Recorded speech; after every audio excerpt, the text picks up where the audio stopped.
Shalom Aleichem, salam sejahtera di dalam nama Tuhan Yesus. Pagi hari ini kita akan kembali mendengarkan firman Tuhan yang akan menuntun mengarahkan langkah kita di dalam jalan kebenarannya. Nah, kemarin kita sudah belajar tentang peristiwa ketika Tuhan menampakkan diri kepada Yusuf dan berkata, Yusuf, kau bangunlah, bawalah anak itu dan ibunya pergi ke Mesir, karena Herodes ingin membunuh bayi Yesus. Kita tahu kisahnya bahwa orang-orang Majus setelah berjumpa dengan Herodes dan ia menemukan tempat di mana bayi Mesias yang dilahirkan itu, Tuhan memperingatkan mereka untuk tidak kembali lagi kepada Herodes, tetapi langsung pulang ke negerinya.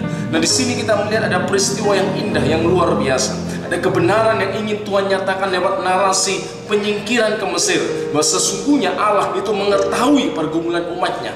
Allah mengerti apa yang sedang dan akan dialami umatnya, dan Tuhan mengantisipasi. Ia berkata lebih dulu kepada Yusuf, Yusuf, bangunlah, bawa anak itu pergi, karena Herodes ingin membunuhnya. Ini luar biasa. Ini menghibur kita, saudara-saudara. Kita terbatas sebagai manusia. Kita hanya mampu melihat sejauh pandangan kita. Kita memiliki pemikiran yang terbatas, analisa yang terbatas. Tetapi Allah yang kita sembah, Ia sumber hikmat. Ia mengetahui segala-galanya, dan Ia mengerti apa yang sedang dan akan kita alami. Karena itu kemarin saya katakan, namanya bukan hanya Dia yang sudah ada, bukan hanya Dia yang berpengalaman dengan orang-orang percaya di masa lampau, tetapi Ia katakan, aku yang ada.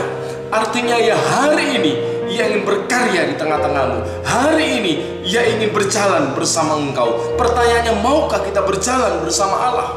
Seperti doa Musa yang berkata, Tuhan, kami tidak mau berjalan, beranjak dari tempat ini kalau Engkau tidak menyertai kami. Nah, kerap kali kita ingin berjalan menurut kehendak kita, tetapi kita lupa untuk meminta pimpinan Tuhan di padang gurun kehidupan yang luas ini, di padang gurun kehidupan yang digambarkan dalam kitab suci. Ada kala cengkeh, ada ular yang ganas, ada bahaya yang sewaktu-waktu bisa mengancam. Karena itu perlu kita dengan kerendahan hati meminta pimpinan Allah, karena Dia mengerti, Dia tahu apa yang menjadi pergumulan umatnya.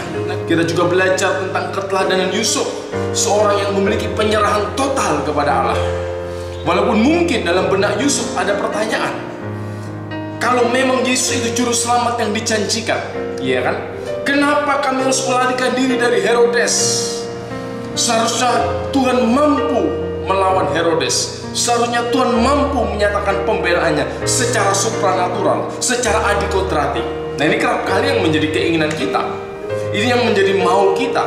Tetapi Dia Tuhan, seperti kata Imam Eli, Dia Tuhan, biarlah apa yang dilakukan, apa yang dipandangnya baik, apa yang dipandang Allah baik, apa yang benar dalam pandangan Allah, biarkan Dia lakukan itu, dan kita berserah pada pimpinan Allah. Yang kerap kali memang jalan Tuhan bukan jalan kita. Tuhan memiliki jalan yang lain. Seperti kalau kita lihat dalam peristiwa pembebasan bangsa Israel dari tanah Mesir. Seharusnya kalau kita pikir dan kita lihat secara logis, tanah Mesir ke Palestina itu terus ke utara, perjalanan tidak terlalu jauh.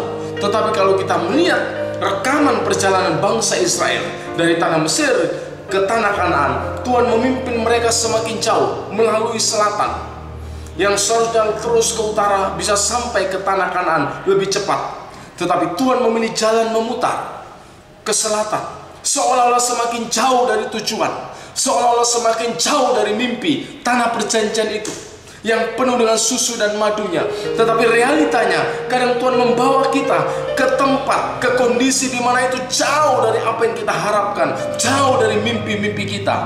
Tetapi ternyata lewat peristiwa perjalanan itu sebenarnya Tuhan sedang melatih, Tuhan sedang mendidik umatnya, yang Ia gambarkan seperti induk Raja Wali yang mendidik, yang mengajar anaknya, mempersiapkan anaknya untuk menjalani kehidupan yang keras ini.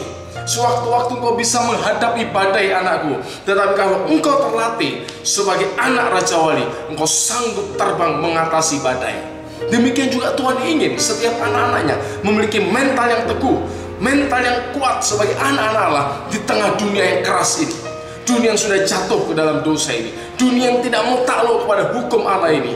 Kita sebagai anak-anak Allah memiliki mental yang teguh, ketabahan hati. Karena itu Tuhan kerap kali melatih kita. Ia mendidik kita, Ia mendewasakan kita lewat bermacam-macam peristiwa yang secara daging kita emoh, kita kerap kali tidak suka, harus jujur kita akui. Tetapi kalau kita mampu melihat maksud dan tujuan Allah, maka kita akan bersyukur. Kita meminta kekuatan Tuhan, mampukan aku Tuhan, karena aku tahu tujuanmu itu baik, karena aku tahu apa yang kau rancangkan itu baik bagiku. Seperti yang dinyatakan Tuhan kepada Nabi Musa tentang keberadaan bangsa Israel, di mana Tuhan punya maksud, punya tujuan membawa mereka melewati padang gurun. Dikatakan dalam kitab suci, hanya untuk berbuat baik kepadamu pada akhirnya. Di mana Tuhan ingin mendidik mereka, Tuhan ingin mengajarkan kepada mereka apa arti bergantung kepada Allah, apa arti penyerahan diri kepada Allah, apa arti mengakui Dia sebagai Tuhan satu-satunya di dalam kehidupan mereka. Ada banyak pelajaran luar biasa, saudara. Demikian kalau kita lihat juga dalam narasi yang dikisahkan oleh Matius. Setelah peristiwa penyingkiran ke Mesir, Herodes menjadi marah. Ia mengeluarkan dekret untuk membunuh seluruh bayi di bawah 2 tahun. Terjadi pembunuhan yang luar biasa. Secara meneguhkan kekejaman Herodes, jangankan bayi-bayi orang lain, anaknya sendiri, istrinya sendiri, tega ia bunuh. Nah, karena itu bukan sesuatu yang mengherankan ketika direkam oleh Matius bahwa Herodes membunuh semua anak di Bethlehem dan sekitarnya, karena ia ketakutan sendiri. Jangan-jangan nanti bayi itu akan menyaingi aku. Padahal bayi itu kalau dihitung-hitung belum sampai 2 tahun. Usia Herodes berapa? Katakanlah usia Herodes 60 tahun sekitar waktu itu. Ketika bayi itu 30 tahun, 20 tahun sudah jadi raja, apakah Herodes masih hidup? Itu pertanyaan. Tetapi orang yang begitu pikirannya, hatinya dikuasai oleh hal-hal yang bersifat duniawi, ia takut akan kehilangan itu. Ia lupa semua itu hanya sementara, semua itu hanya titipan Tuhan, dan kepadanya kita harus mempertanggungjawabkan. Nah, kemudian dilanjutkan oleh Matius di dalam Matius pasal 2 ayat yang ke-19. Setelah Herodes mati, nampaklah malaikat Tuhan kepada Yusuf dalam mimpi di Mesir. Bangunlah, ambillah anak itu serta ibunya, dan berangkatlah ke tanah Israel, karena mereka yang hendak membunuh anak itu sudah mati. Ayat 21. Lalu Yusuf pun bangunlah, diambilnya anak itu serta ibunya, dan pergi ke tanah Israel. Nah, tidak dikisahkan berapa lama kira-kira. Di sini ada pelajaran yang luar biasa lagi tentang keteladanan tokoh Yusuf. Meskipun ia tidak mengerti rancangan Allah, Tuhan tidak tahu apa dan bagaimana selanjutnya karya Tuhan, tetapi ia tetap menjalani perannya sebagai seorang ayah, sebagai seorang suami, sebagai seorang hamba Tuhan dengan setia. Tuhan tidak pernah berkata kepada Yusuf, Yusuf, pergi ke Mesir, bawa anak itu. Nanti engkau tinggal di sana 2 tahun, barulah engkau kembali. Tidak ada perintah. Tuhan hanya berkata, pergi engkau ke Mesir, karena Herodes ingin membunuh anak itu. Tidak ada perintah lebih jauh sampai kapan Tuhan akan menyuruh mereka kembali.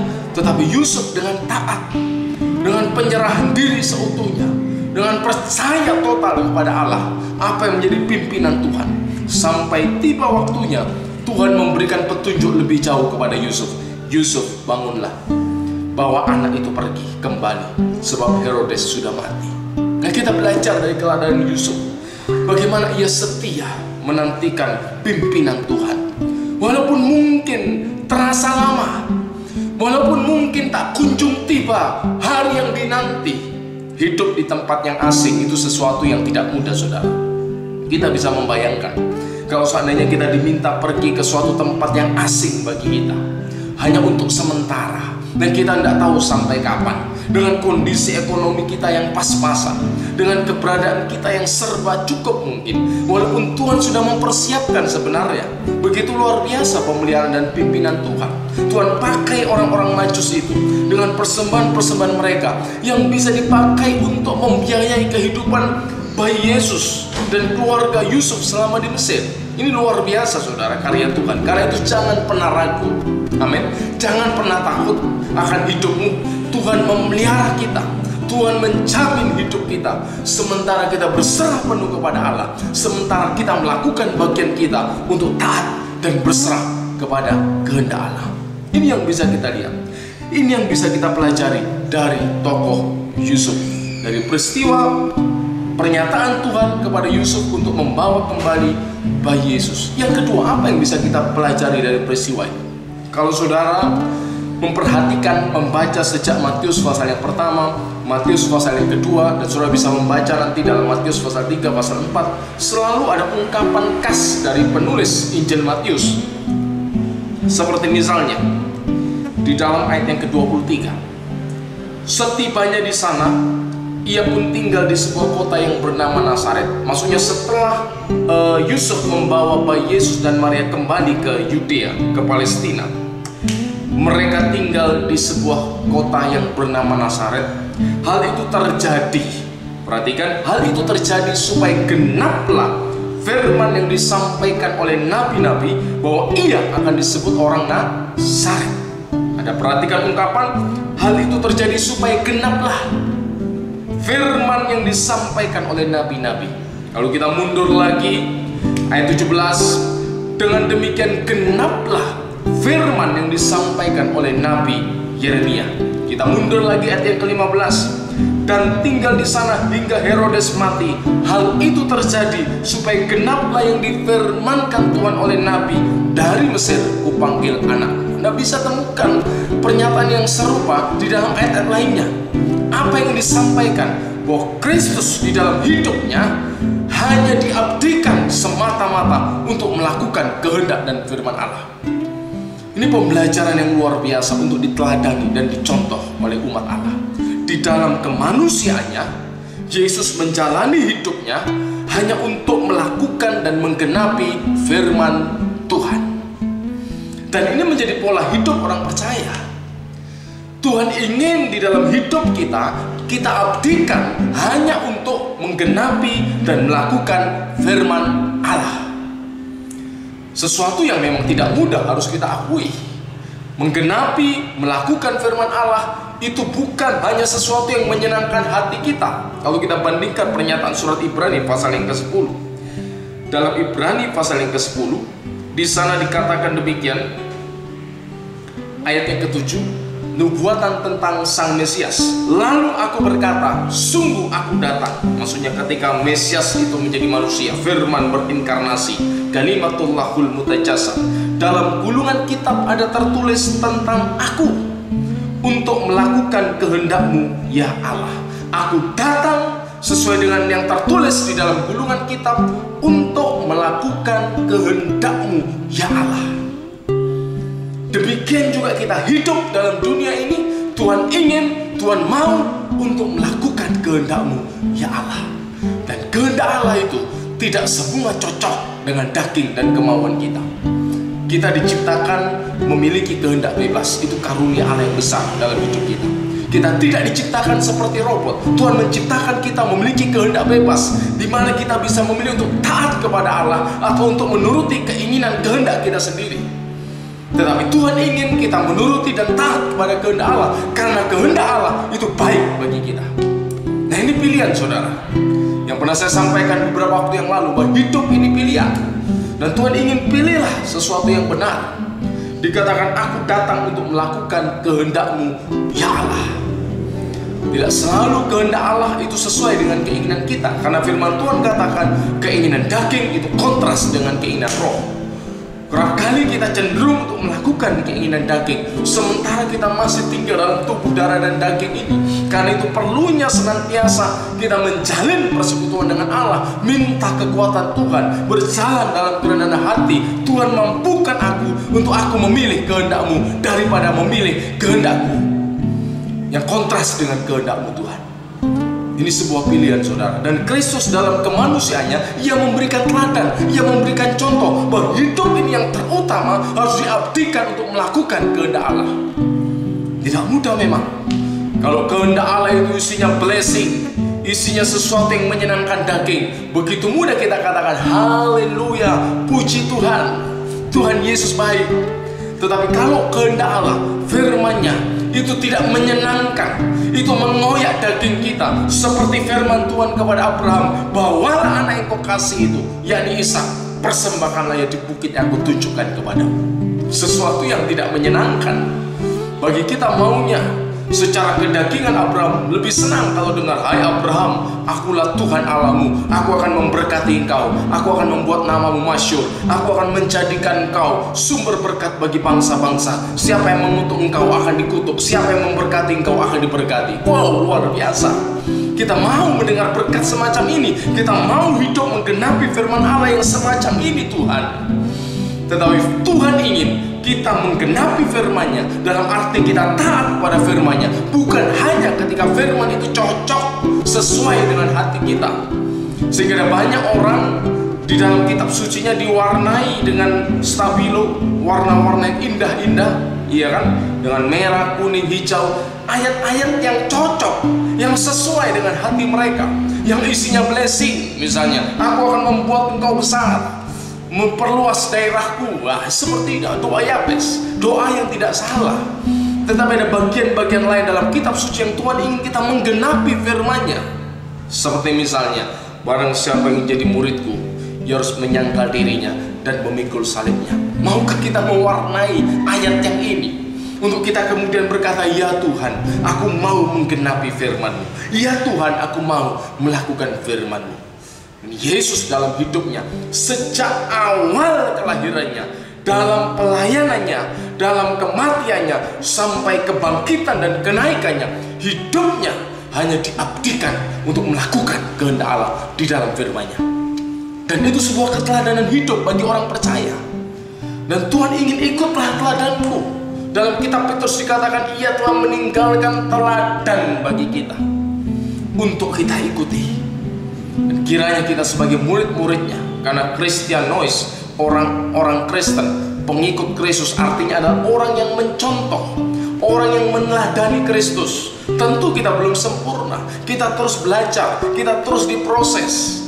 Karena itu Tuhan membawa kita dalam bermacam-macam kondisi keadaan untuk mengajar kita, untuk kita semakin disempurnakan. Pada akhirnya kita menjadi segambar dan serupa dengan Yesus Kristus. Luar biasa saudara, ini yang Tuhan inginkan. Maukah kita hidup ini diabdikan, hidup ini didedikasikan untuk menggenapi firman Allah? Bukan hanya firman yang cocok, yang menyenangkan hati kita, tetapi sekalipun firman itu kontras dengan hati dan kemauan kita, kita mau berkata, "Bukan kehendakku, tapi kehendak-Mu ya Allah. Bukan kehendakku, tapi kehendak-Mu. Berikan kekuatan ya Tuhan." Seperti doa yang diajarkan Yesus, "Datanglah kerajaan-Mu, jadilah kehendak-Mu di atas bumi ini seperti di dalam surga." Itu bicara pemerintahan ilahi. Dan saudara kalau tahu kebenarannya, kehendak Allah itu semata-mata baik bagi kita dan membawa kita kepada kemuliaan, maka kita akan melakukannya dengan penuh sukacita. Seperti kata Paulus, penderitaan zaman ini, penderitaan yang ringan ini, kata Paulus, tidak bisa dibandingkan dengan kemuliaan yang disediakan Kristus bagi kita. Pertanyaannya bagi saudara dan saya, maukah kita menggenapi firman-Nya? Dalam arti mendedikasikan hidup ini untuk taat di bawah kehendak firman Allah, untuk belajar melakukan firman-Nya, sekalipun tidak sesuai, tidak cocok dengan keinginan kita. Tetapi yakinlah, ada betapa besar upah bagi orang-orang yang mau taat melakukan kehendak Allah. Hidupnya tidak akan dipermalukan. Pembelaan, penyertaan Allah, bahkan kemuliaan yang besar Tuhan sediakan bagi mereka, anak-anaknya yang taat dan setia kepadanya. Amin. Kiranya kebenaran firman ini menghibur, memotivasi, menguatkan, mengingatkan kita kembali apa panggilan kita, tujuan panggilan kita sebagai pengikut Kristus. Mari kita berdoa. Bapa Surgawi, terima kasih buat firman-Mu. Kiranya menegur, mengingatkan kami, bahkan memotivasi kami untuk lebih berapi-api dalam mengiring, melayani Engkau, sehingga kami semakin mengerti tujuan hidup ini Tuhan. Bukan hanya sekedar kami menerima berkat, tetapi kami mau hidup menyenangkan hati Tuhan melalui ketaatan kami kepada firman-Mu. Hamba serahkan seluruh jemaat-Mu dalam segala aktivitas pekerjaan mereka. Tuhan menyertai, Tuhan memberkati. Dalam nama Yesus kami berdoa dan mengucap syukur. Yang percaya katakan amin. Tuhan Yesus